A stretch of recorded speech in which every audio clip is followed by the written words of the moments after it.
Welcome to Unseen Light Creation. Learn, reflect, and rise. Please like the video and don't forget to subscribe.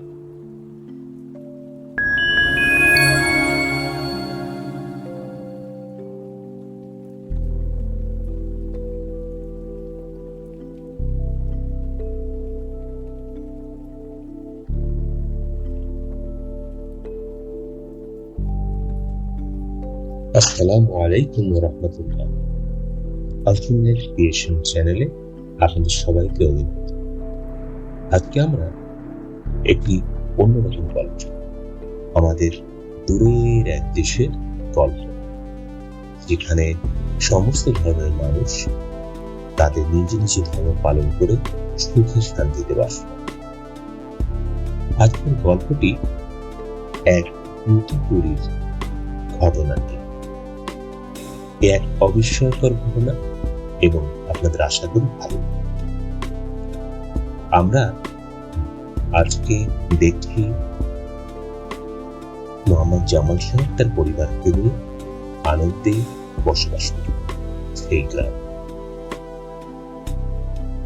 Jamal সাহেব তার বাচ্চাদেরকে নিয়ে একত্রে খেতে অনেক ভালোবাসে। সবার আনন্দ সেখানেই, যেখানে পরিবার সবার সকল সদস্যদেরকে নিয়ে একসাথে মজা করা, ইবাদত করা এবং সৃষ্টির সমস্ত সৃষ্টি নিয়ে স্রষ্টার শুকরিয়া করা। শুধু তাই না, সবাই সকলে, বৃদ্ধ, বাচ্চা, যুবক সবাই মিলে সেই দেশে একত্রে সেই গ্রামে একসাথে ইবাদত বন্দী করে।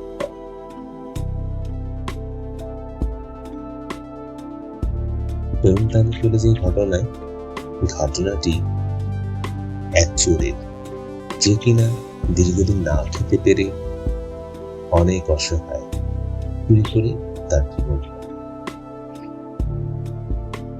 চোরটি চুরি করার জন্য মসজিদে যেত।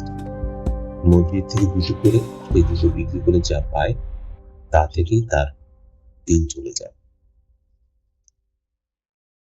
হঠাৎ করে সেই জুতো চুরির মালিক বুঝতে পারলো তার জুতোগুলো চুরি হয়ে গেল। তাই সে মসজিদের সবাইকে ডেকে বলল, আমার জুতোগুলো খুঁজে পাওয়া যাবে না। এদিকে মসজিদ জুতোগুলো নিয়ে দৌড়াতে থাকলো। তারপর এই গ্রামের ছেলেপেলে মিলে সে চোরটিকে ধরল, কিন্তু তার সাথে খারাপ ব্যবহার করল না। তাকে মসজিদে আমন্ত্রণ জানায় এবং বলল, তুমি আমার সাথে মসজিদে এসো। মসজিদের প্রধান ব্যক্তি তাদের সবাইকে আশ্বস্ত করল, আপনারা কিছু করবেন না, আমি কথা। তারপর সে চোর যখন দেখলো যে এখানে কেউ তার সাথে খারাপ ব্যবহার করছে না, তখন সেই চোর আবার হয়ে গেল এবং সেই মসজিদ মুয়াজ্জিন ইমাম এর কথা এই চোরের মুখে পানি চলে এলো।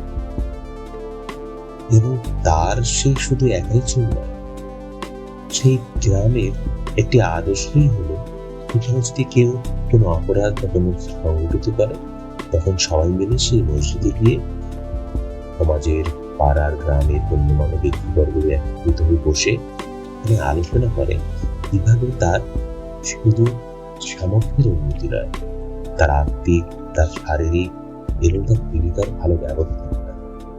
এদিকে এই ক্ষেত্রে তার সমস্ত দিনের দিনালিপি পরিবর্তন হয়েছে এবং সে বলতে লাগলো, সত্যি আমি খুব আনন্দিত। এবং সে 5 ওয়াক্ত নামাজ, কোরআন তেলাওয়াত এবং সেই সাথে তাকে গ্রামের সমস্ত ব্যক্তিজন মিলে সেবা এবং তার জন্য জীবিকার একটি ভালো ব্যবস্থা। এবং সেই খুশিতে সবাই তখন একে অপরের সাথে মিষ্টি, খাবার, কেক, সন্দেশ বিলিয়ে ঘর বাড়ি, প্রতিবেশীর সাথে প্রতি বাড়িতে খাবারের আদান প্রদান।